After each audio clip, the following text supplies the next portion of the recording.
محترم حضرات، معزز سامعین کرام، اسلام کے جو احکامات ہیں وہ بنیادی طور پر دو حصوں میں منقسم ہیں۔ نمبر 1 حقوق اللہ، نمبر 2 حقوق العباد۔ حقوق اللہ کا مطلب یہ ہے یعنی وہ اعمال کہ جن کے کرنے اور نہ کرنے سے کسی انسان کا یا کسی جانور کا یا اللہ تبارک و تعالیٰ کی کسی اور مخلوق کا کوئی نفع یا نقصان نہ ہو، ان کو کہا جاتا ہے حقوق اللہ، جیسے کہ نماز پڑھنا، روزہ رکھنا، حج کرنا وغیرہ۔ تو یہ حقوق اللہ ہیں، یہ اللہ تبارک و تعالیٰ کے حقوق ہیں۔ دوسرے ہیں حقوق العباد، یعنی وہ اعمال کہ جن کے کرنے اور نہ کرنے سے کسی کو نفع یا نقصان ہو، کسی انسان کا کوئی نفع ہو یا کسی جانور کا کوئی نفع یا نقصان اس عمل سے متعلق ہو، تو اس کو کہا جاتا ہے حقوق العباد۔ قرآن کریم کے اندر اللہ تبارک و تعالیٰ نے اور احادیث کے اندر آپ صلی اللہ علیہ وسلم نے حقوق العباد کی بڑی تاکید اور تلقین فرمائی ہے۔ چنانچہ ایک حدیث پاک میں آپ صلی اللہ علیہ وسلم نے ارشاد فرمایا، صحابہ کرام سے آپ نے معلوم کیا، کیا تم جانتے ہو کہ فقیر اور قلاش کون ہے، مفلس کون ہے؟ تو صحابہ نے عرض کیا کہ اللہ اور اس کے رسول زیادہ جانتے ہیں، ہم تو فقیر اس کو سمجھتے ہیں کہ جس کے پاس روپیہ اور پیسہ نہ ہو، جس کے پاس مال و دولت نہ ہو، بینک بیلنس نہ ہو۔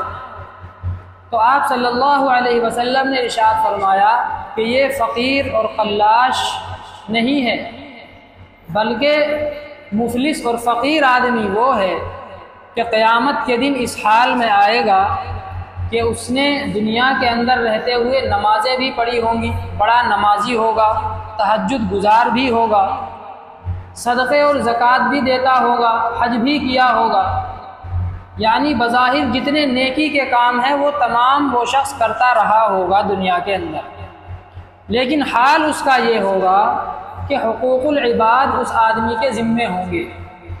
کسی کو گالی دے دی ہوگی، کسی کو ناحق مار دیا ہوگا، کسی کا مذاق اڑا دیا ہوگا، کسی کا مال دبا لیا ہوگا، قرضہ لے لیا واپس نہیں کیا، اور اسی طریقے سے بہت سارے حقوق العباد ہیں، یعنی اس نے اللہ تبارک و تعالیٰ کی مخلوق کو ستا رکھا ہوگا۔ کل ملا کر کے یہ حاصل ہوا، اس کے اوپر انسانوں کے یا جانوروں کے حقوق ہوں گے۔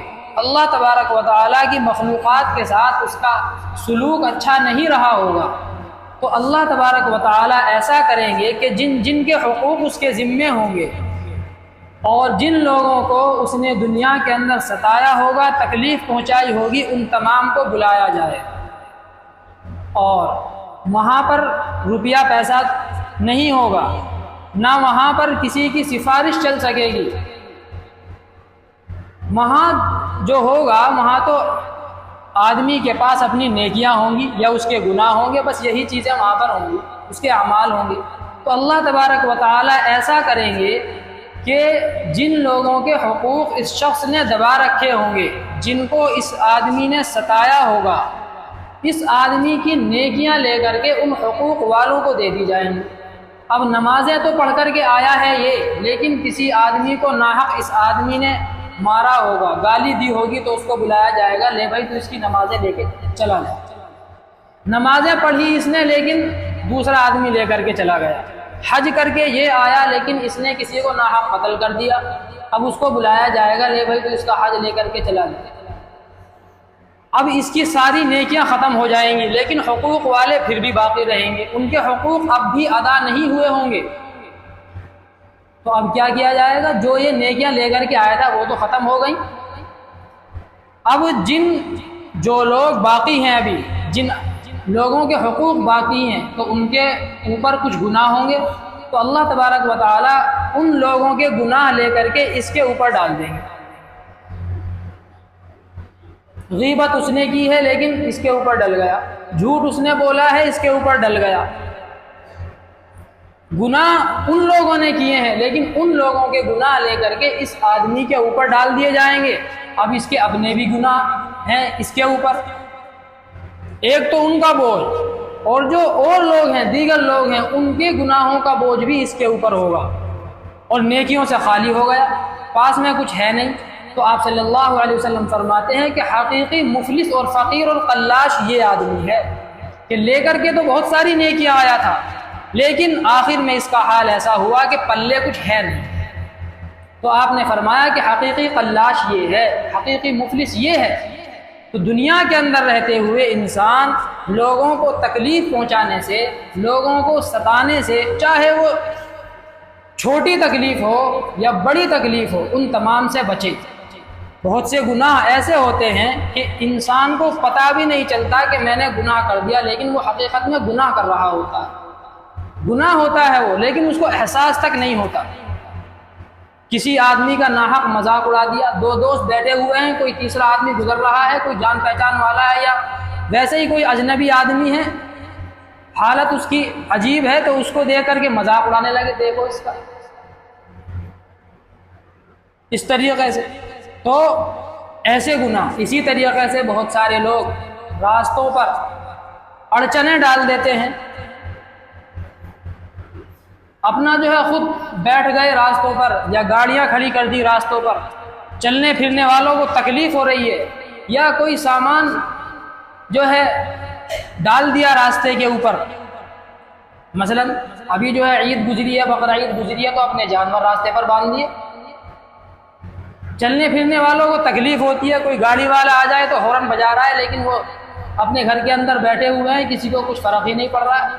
مکان کی تعمیر ہو رہی ہے تو سارا مٹیریل واسطے کے اوپر، آئی بات سمجھ؟ تو چلنے پھرنے والوں کو تکلیف ہوتی ہے، ہر آنے جانے والے کی لعنت اس آدمی کے اوپر پڑتی ہے۔ جو بھی آدمی گزرتا ہے چاہے وہ زبان سے نہ کہے لیکن دل کے اندر گالی ضرور دیتا ہے۔ اسی طریقے سے راستے کے اوپر چارپائی ڈال کر کے بیٹھ گئے، کرسیاں ڈال کر کے راستے کے اوپر بیٹھ گئے، چلنے پھرنے والوں کو، آنے جانے والوں کو تکلیف ہو رہی ہے۔ دکان ہے، دکان کے اندر کام کرنا چاہیے تو کام جو ہے دکان کے باہر اپنا سامان لگا کر کے بیٹھ گئے۔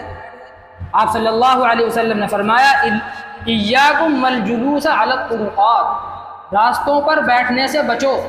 آپ صلی اللہ علیہ وسلم نے راستوں پر بیٹھنے سے، اڑچنے ڈالنے سے منع فرمایا ہے، اور آپ صلی اللہ علیہ وسلم نے فرمایا کہ راستے سے تکلیف دہ چیزوں کو ہٹاؤ۔ جو آدمی راستے سے تکلیف دہ چیزوں کو ہٹاتا ہے تو اس پر اللہ تبارک و تعالی صدقے کا ثواب مرحمت فرماتے ہیں۔ اور جب ہم راستے کے اندر خود بیٹھ جائیں گے، اڑچنیں پیدا کریں گے، یا اسی طریقے سے اپنے گھروں کے سامنے لمبے لمبے ریمپ بنا لیں گے جس سے جو ہے آنے جانے والوں کو تکلیف ہو، تو اس سے کیا ہوگا؟ تکلیف ہوگی نہیں ہوگی؟ ہر آنے جانے والا لعنت کرے گا۔ تو یہ حقوق العباد ہیں، جس عمل سے کسی اللہ کی مخلوق کو تکلیف ہو تو گویا کہ ہم اللہ کی مخلوق کے حق میں حق تلفی کر رہے ہیں، اس کا حق ہم مار رہے ہیں۔ ہمارے کسی عمل سے کسی کو کوئی تکلیف نہیں ہونی چاہیے، چاہے وہ ایمان والا ہو یا غیر ایمان والا ہو، ہندو ہو، یہودی ہو، عیسائی ہو، کوئی بھی ہو، جان پہچان والا ہو یا کوئی انجان آدمی ہو، کسی کو کوئی تکلیف نہیں ہونی چاہیے۔ یہ ایسے گناہ ہیں کہ جن کا ہم کو احساس بھی نہیں ہوتا لیکن وہ حقیقت میں ہے گناہ۔